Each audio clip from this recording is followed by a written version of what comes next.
ప్రధానంగా భారతీయ జనతా పార్టీ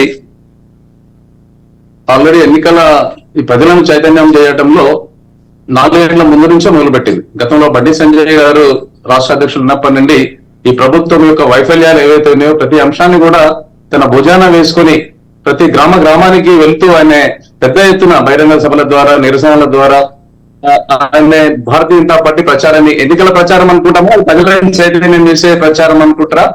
ఏది ఏమైనా వాళ్ళ భారతీయ జనతా పార్టీ ప్రతి ఇంటింటికి కూడా ఇవాళ పార్టీ జెండా పోయింది, పార్టీ గుర్తు పోయింది, ఇవాళ నరేంద్ర మోడీ గారి ఆలోచనలు పోయినాయి. కాబట్టి భారతీయ జనతా పార్టీ కొత్తగా ఈ ఎన్నికల ముందు ప్రచారం చేయాల్సినటువంటి అవసరం లేదు.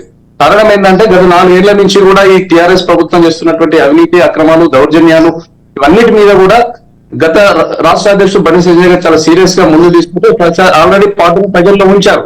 దాన్ని ఇప్పుడు మళ్ళీ ఇవాళ కిషన్ రెడ్డి గారు రాష్ట్ర అధ్యక్షులు అయిన తర్వాత దాన్ని అదే విధంగా కంటిన్యూ చేస్తున్నారు. నిన్న కూడా బైన్సాగ్ వెళ్ళి అక్కడ కూడా మాట్లాడడం జరిగింది. కాబట్టి భారతీయ జనతా పార్టీ కొత్తగా ప్రచారం చేసి ఇవాళ మళ్ళీ గంగిరెద్దుల వేషాలు వేసుకొని ప్రజల ముందుకు రావాల్సినటువంటి అవసరం భారతీయ జనతా పార్టీకి ఆ కర్మ పట్టలేదు. ఇవాళ కాంగ్రెస్ పార్టీ కావచ్చు, ఇవాళ టీఆర్ఎస్ పార్టీ కావచ్చు, వాళ్ళు ఇవాళ ఎన్నికల ముందుగా కొత్తగా వచ్చి వాళ్ళ కొత్త పథకాలతోటి 6 సూత్రాలని కావచ్చు, ఇంకోటి కావచ్చు, ఇవాళ 6,000కు ఇంకో యాడ్ చేసి ఇస్తామని కావచ్చు, లేకపోతే ఇవాళ నిన్న కేసీఆర్ గారు బయటకు వెళ్ళి ఫామ్ హౌస్ నుంచి బయటకు వెళ్ళి ఇవాళ కేసీఆర్ గారు తెలంగాణలో మేము ఇది చేయబోతున్నాం అది చేయబోతున్నాం, మళ్ళీ కొత్తగా మేము ఈ సంక్షేమ పథకాలను ప్రవేశపెడుతున్నాం అని చెప్పి కేసీఆర్ గారు మళ్ళీ ఎన్నికల కుట్రలు మళ్ళీసారి చేయబోతున్నారు. కాబట్టి భారతీయ జనతా పార్టీకి ఆ కర్మ పట్టలేదు. కారణం ఏంటంటే భారతీయ జనతా పార్టీ క్లారిటీగా ఉంది, ఏదైతే చెప్తుందో అదే చేస్తుంది.